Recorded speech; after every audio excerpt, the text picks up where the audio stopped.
Alright, so this is Mr. Cucumber showing you how to solve two-step equations. So the first thing when you're solving equations, you need to try to get the variable alone. In this case, it's x. We're going to use inverse operations to do so.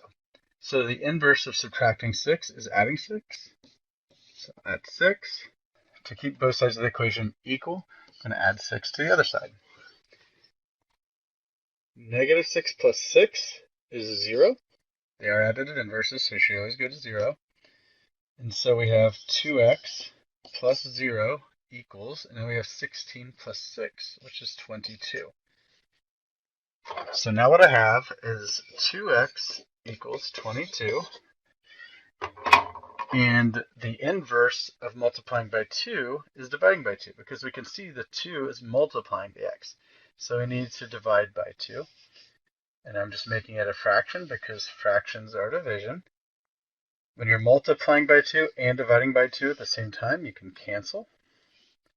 X equals 22 divided by 2 is 11. The one on the right has a fraction at the start, so how could we solve this? Please pause and try this one for yourself.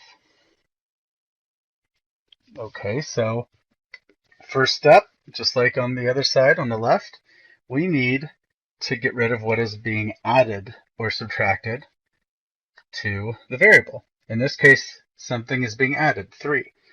The inverse of adding 3 is subtracting 3. And to keep both sides of the equation equal again, we're going to subtract by 3 from the 12. 3 minus 3 is 0.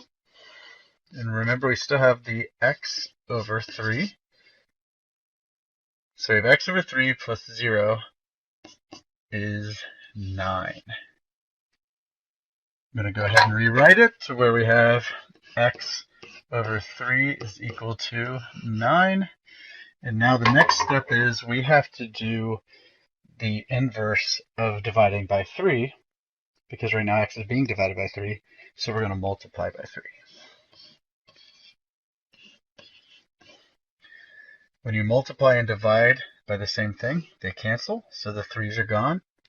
So we have x equals 9 times 3, which is 27. So this is Mr. Cucumber showing you how to solve a two-step equation. If you need to learn how to solve any other equations or do any other math, hopefully it'll be posted soon. Thank you.